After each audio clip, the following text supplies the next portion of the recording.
Paul, feel good to get back out on the practice fields after, what I've heard was a pretty tough winter conditioning program? Oh yeah, it was pretty tough, but I mean, I'm happy to have cleats back on and be on some grass, fine. This is your first spring ball here. What are you focused on trying to improve as a football player? Getting in and out of my breaks better, and taking on this role as a leader. It's been fun. I like the weight that the coaches have put on my shoulder, and I like the level of responsibility that I have, and I feel like I've been dealing with it well. Did Coach Embry have to recruit you when he came here to convince you to stay? Not at all. My mind was made before I met the coaches. You went from being homesick to you were actually hosting recruits on visits. What really changed as far as you really kind of accepting your role here and being happy as a Colorado Buffalo? Well, my mom has pretty much held my hand through this whole process, so I was talking to her every day, and she was like, well, I got to do the best thing for me. And she was like, she felt the best thing for me was to stay where I was and to stay here and just finish what I started, and I agree with her. And so when I talked to the recruits, I just explained to them that whether you go to a school in-state or you go to a school away, when you're in football, you're on campus 100% of the time. So, I mean, being away from home is just something you have to get used to and mature and get over. When you started making a lot of big plays towards the second half of last season, did that help as well with the homesickness kind of getting you over that period? I mean, my biggest thing wasn't that I was necessarily homesick. It was that I wasn't used to being out here and used to the community yet. And once I adjusted to it, once I was more open to it, it was perfect. And then me excelling in football and doing really well in football just was a plus. And I was really grateful and really blessed about how my season turned out. What was the winter conditioning program like? Was that difficult as a player to get through?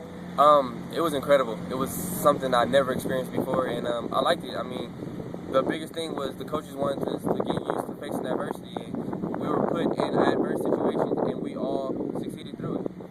What was the most difficult part of the winter conditioning program? Waking up in the morning. A lot of us like to sleep in. I mean, and even we knew we were going to have afternoon workouts, so a lot of us just we picked our classes to be like earlier in the afternoon so we could sleep in, but waking up early got us. These new coaches are pretty vocal, a little bit different. Did it have a different feel out here today? Oh, not at all. In high school, compared to when I first got here, yes, it's slightly different. But in high school, I had a really good defensive coordinator, Audie Turner, at Surrey High School, and he was very vocal, and he was all for enthusiasm, intensity, and getting everybody involved, and as well as my Pop Warner coach, Robert Watson. So, I mean, I've been prepped for this kind of work ethic. What is Coach Kennedy like as you compare him and his coaching style to Coach Prince? I mean, they both are really great coaches.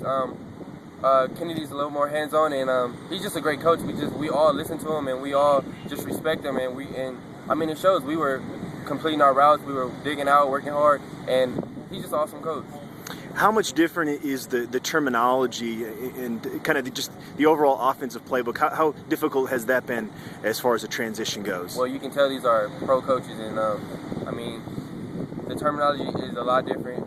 Again, something I never experienced before, but I mean, we're all adjusting to it because they're teaching it very well. They're taking it step by step, and they're breaking everything down for us, so it's easy for us to pick up.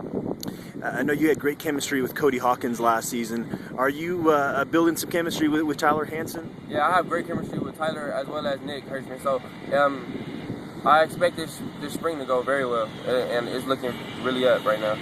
We're getting into spring here. You survived your first Colorado winter. Are you pretty proud of that? Oh yeah, it wasn't bad at all. I mean, I came in here, I was like, oh, it snows, it's going to be cold, but it'll be snow on the ground and sun in the sky, so it's very deceiving, but it wasn't bad at all. It was really nice out here.